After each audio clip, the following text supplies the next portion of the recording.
أشرقت نفسي بنور من فؤادي حينما رددت يا رب العباد وانتشت روحي وصار الدمع يجري يا إلهي خذ بقلبي للرشد. The Shaykh Rahmatullah alayh says, باب قول الله تعالى أيشركون ما لا يخلق شيئا وهم يخلقون ولا يستطيعون لهم نصرا ولا أنفسهم ينصرون. Allah the Most High says, do they truly associate with Him that which creates nothing, while they themselves are created, that which has no power to aid them, nor even aid themselves. وَالَّذِينَ تَدْعُونَ مِن دُونِهِ لَا يَمْلِكُونَ مِن قِطْمِيرٍ وَإِن تَدْعُوهُمْ لَا يَسْمَعُوا دُعَاءَكُمْ وَلَوْ سَمِعُوا مَا اسْتَجَابُوا لَكُمْ وَيَوْمَ الْقِيَامَةِ يَكْفُرُونَ بِشِرْكِكُمْ وَلَا يُنَبِّئُكَ مِثْلُ خَبِيرٍ. Those who you call instead of Him have no power over even the skin of a date stone. The word used is qitmir. Qitmir, those of you who often eat dates, when you finished eating the date, when a stone is left behind, you see that the stone has a skin over it, and also there's a string-like, there's a type of thread-like thing that goes across the groove, the line in the date stone. That membrane and that skin, that thin skin, and that thread are what is known as a qitmir. Those who you call instead of Him have no power even over a qitmir. When you call upon them, they do not hear your call. Even if they could hear, they would not respond to you. On the day of judgment, they will reject your making associates of them.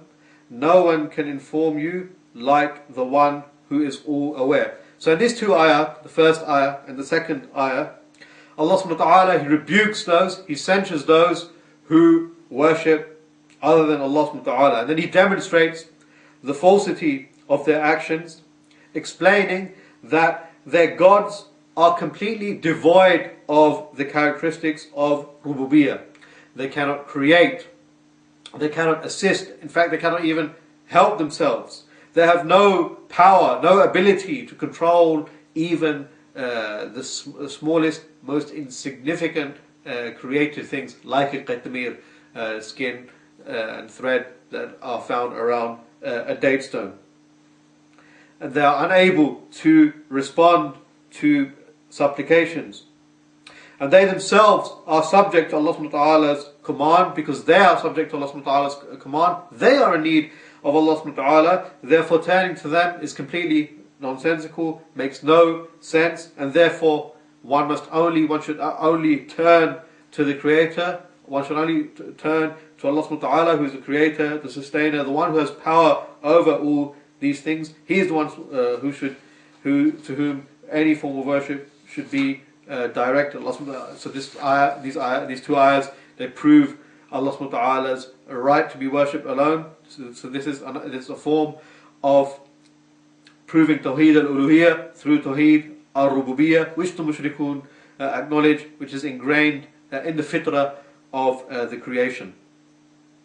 Then the Shaykh Rahmatullah alayhi says, وفي الصحيح عن أنس رضي الله عنه قال شج النبي صلى الله عليه وسلم يوم أحد وكسرت رباعيته فقال كيف يفلح قوم شجوا نبيهم فنزلت ليس لك من الأمر شيء.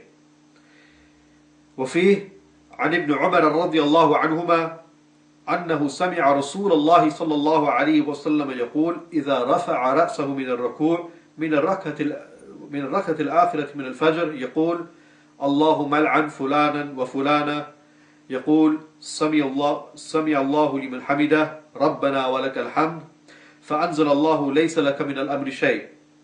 وفي رواية يدعو على صفوان بن أمية وسهيل بن عمرو والحارث بن هشام فنزلت ليس لك من الأمر شيء.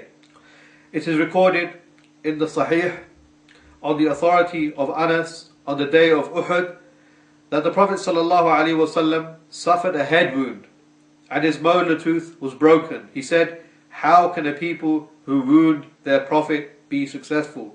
And then the verse, "You have no partner in the affair," was revealed.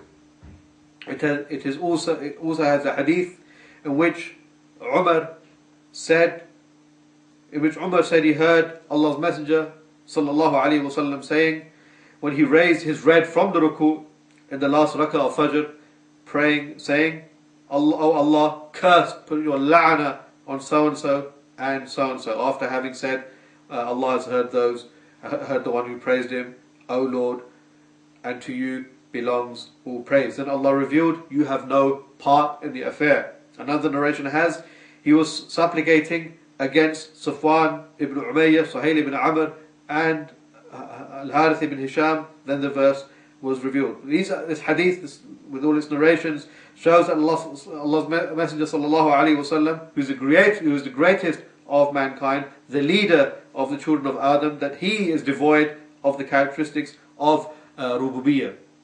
When his molar tooth was broken, when his head was wounded, he said, how can these people be successful? Then Allah revealed this ayah. Allah reproached him that you have no part in the affair. Don't think that because they wounded you, they broke your teeth, that they might not be guided. They cannot be guided. They cannot be successful.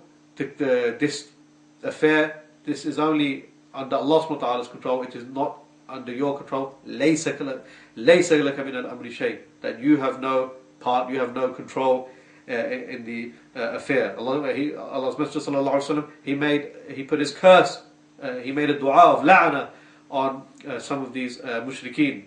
The dua of la'na, as I've mentioned before, is a dua that the person become completely far removed, completely distant from the mercy of Allah, which can lead to the person dying. If that la'na affects them, it can lead to them dying in kufr and dwelling in the hellfire forever. Allah's Messenger sallallahu alaihi wasallam, he made dua against these people. He made a dua of la'na against these three individuals, and Allah subhanahu wa ta'ala, he reproached the Messenger sallallahu alaihi wasallam, saying, "Laysa laka min al-amri shay." These people hadn't died upon kufr yet. The Prophet sallallahu alaihi wasallam made a dua of la'na upon them. Then Allah subhanahu wa ta'ala revealed this ayah reproaching the Prophet sallallahu alaihi wasallam, saying, "Laysa laka min al-amri shay." You have no control, no part in their affair. And in fact, some of the mushrikun that the Prophet ﷺ made dua against, that he made a dua of la'na against, they actually turned towards Islam, and the la'na did not take effect.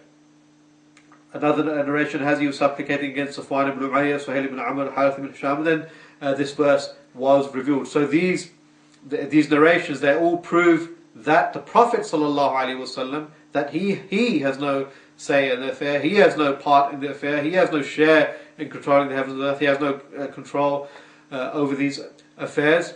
So if he is devoid of the characteristics of rububiyyah, then turning to anyone lesser than him, whether they be from the other prophets, whether they be from the righteous, whether they be from the angels, then turning him to him is wrong, is false. Then turning to them is also something which is nonsensical. All of the creation, even if they reach the highest status in fadl and righteousness, all of them are devoid of the characteristics of rububiyyah. Therefore, they do not deserve to be worshipped.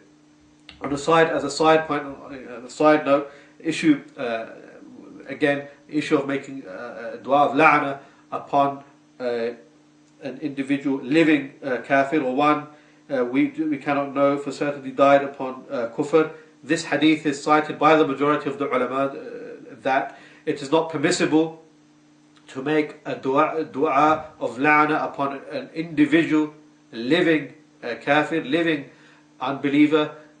It's not permissible to make a dua of la'na against any individual, whether it be a Muslim, whether it be a kafir. The only person we can make a la'na upon is that person that we know for a surety died upon kufr, that died upon disbelief, like Iblis, like Fir'aun, like Abu Jahl, Abu Lahab, those that we know for a fact died upon kufr, those we can make a la'na upon. As for those who have not died yet, those who are living, and those we do not know what state that they died upon, those we don't know for certainty what state they died in, we cannot make a dua of la'na upon them, according to the majority of ulama. Based on this hadith, and it appears that this is the stronger opinion. Then the Shaykh rahmatullah alayh said, وفيه عن أبي هريرة رضي الله عنه قال قام فينا رسول الله صلى الله عليه وسلم حين أنزل عليه وأنذر عشيرتك الأقربين فقال يا معشر قريش أو كلمة نحوها اشتروا أنفسكم من الله لا أغني عنكم من الله شيئا يا بني عبد المطلب لا يغني عنكم من الله شيئا يا عباس بن عبد المطلب لا أغني عنك من الله شيئا يا صفية عمة رسول الله لا أغني عنك من الله شيئا يا فاطمة بنت رسول الله صلى الله عليه وسلم سليني بما شئت لا أغني عنك من الله شيئا. It also has the hadith recorded on the authority of Abu Hurairah, who said, when the verse warn your near relatives was revealed, Allah's Messenger stood and said, O gathering of Quraysh, or words to that effect, purchase your souls, I cannot avail you against Allah at all. O Abbas ibn Abdul Muttalib, I cannot avail you against Allah at all. O Safiya, aunt of Allah's Messenger, I cannot avail you against Allah at all. O Fatima, daughter of Muhammad, ask of me whatever you want from my wealth. Meaning, but I cannot avail you against Allah at all. Now this hadith teaches us that the Prophet ﷺ cannot do anything to benefit even his closest relatives except fulfilling the duty that Allah charged him, i.e. proclaiming proclaiming the message. He cannot avail them against Allah, he cannot avail them against his punishment, he did not give anyone from his creation any share of his control or power of the universe. Allah subhanahu wa ta'ala alone governs the affairs of the universe. He alone deserves the love, veneration and devotion of mankind. So in summary, in this chapter, the Shaykh rahmatullah alayh, he mentions two verses from the Quran, mentions narrations which prove that all those worship other than Allah subhanahu wa ta'ala are devoid of the characteristics of rububiyyah, and therefore they do not deserve to be worshipped at all, and one can only turn to Allah subhanahu wa ta'ala, the creation should only turn to Allah subhanahu wa ta'ala alone without any partners. And this is one of the ways in which Allah subhanahu wa ta'ala proves His Tawhid al-Uluhiyyah through Tawhid al-Rububiyyah, and these texts are from the Adilla al-Shar'iyyah al-Aqliyyah, the scriptural rational proofs of Allah subhanahu wa ta'ala's Tawhid al-Uluhiyyah. وصلى الله وسلم على نبينا محمد وعلى آله وصحبه